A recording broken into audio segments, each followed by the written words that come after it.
Hi, this is Kerry. Today I'm going to do a video review of the Oracle of the Shapeshifters, written by Lucy Cavendish and with amazing artwork by Jasmine Becket-Griffith. This deck is the Australian version, which was brought out in October 2011 and is by the same team that brought us the Oracle of Shadows and Light. And in fact, it is possible to combine the two decks. The cards are the same size. They have different borders. This is the Oracle of Shadows and Light, and this is the Oracle of Shapeshifters. So as you can see, it doesn't have borders at top and bottom, whereas this one does, as well as having the numbers at the top. But they are the same size, and though the backs are very different, they can be shuffled in together if you'd like a larger oracle deck.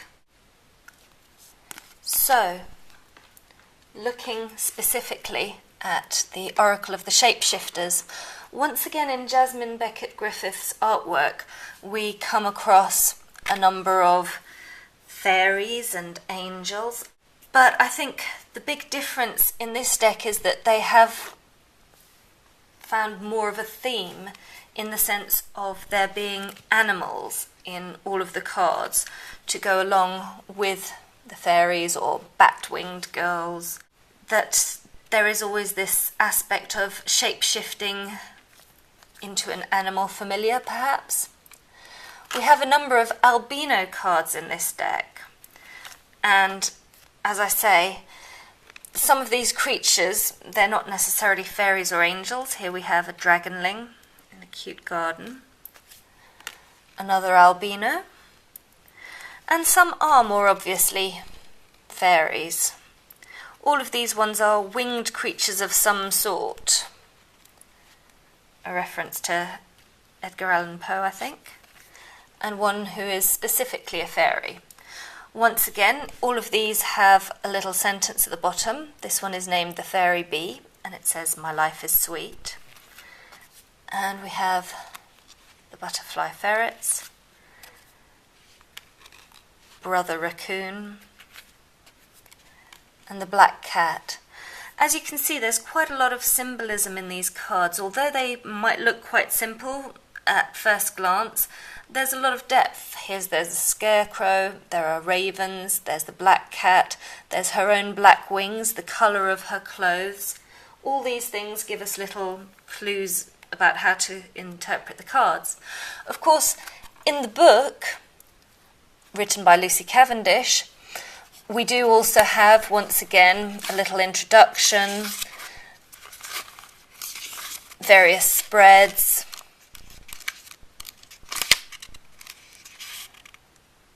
I think they're the same ones as before, or they're slightly different, but similar, shall we say. And then, once again, the majority of the book is dedicated to the cards. And this time they have these larger black and white images put in, which are very beautiful. So it's the same kind of thing with the fairy bee, or whichever creature it is, speaking about the creature or character and a divination message, and that's the rest of the book. So it's quite a lot of information and very interesting and well written, but as I say, I think you can read them very well intuitively as well. So that was kind of the fairies and other winged creatures section of this deck. There's also, once again, a more sea-based, mermaidy kind of set of creatures. The mermaid and the turtle woman. Orca magic, I love that. And the deep, dark sea mermaid. I don't know if you can just about make out there are kind of very dark sea creatures in the background that are highlighted almost, ghost-like. Quite eerie, but I really like that as with the Oracle of Shadows and Light, there's a definite dark edge, a bittersweetness to all of these cards. We have Poseidon's daughter with an abundance of shells. And we also have some more straight up goddesses. Amphitrite, a sea goddess, and Kitsune, a Japanese fox goddess. Artemis, and from Mexico, Quetzalcoatl. There's also a section in this deck with more fairy tale creatures, I guess.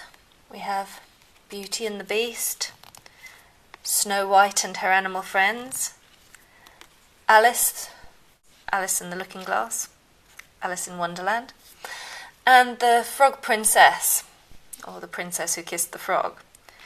We also have a couple of insect-based cards, Sacred Beetle Armour, and The Unending Sadness of Looking Back. And there's also quite a large section with wolves, which I really like. So this is a great deck for anyone who feels connected to an animal spirit, perhaps, or who wants to try to connect to an animal spirit. And a girl who is part wolf herself. We then have a number of characters who are connected to flight, even though they don't themselves have wings. Poe is back on the back of a pigeon with dirigibles in the background. And we have a couple of phoenixes, as well as a little owl girl, little Owlin.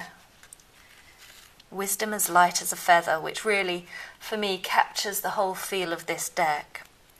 And then we have another section which is a little bit harder to categorise, perhaps, another albino type card. One of sort of dinosaur friends, which is subtitled Childhood Treasures Resurface. A spider, which I guess I could have put in the insect section, but it feels a bit different to me.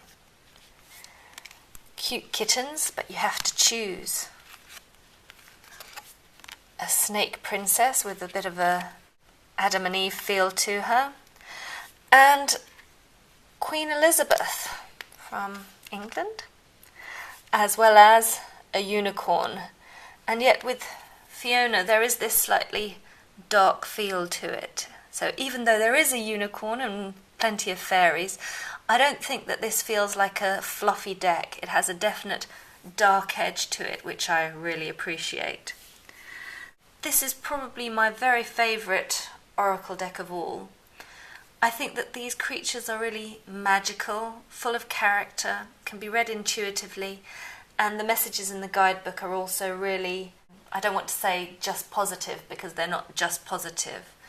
They are empowering, but they also acknowledge the darkness of life, which is something that I love in both of these decks. I believe that the Oracle of Shadows and Light is now out, published in America in an American edition, and I don't know what differences, if any, there will be in that. And I believe that the Oracle of the Shapeshifters is due out also at some point in America. And I hear from Jasmine that there is going to be another deck which is going to be based around vampires. So that's one to look out for. That's all for today. Blessed be.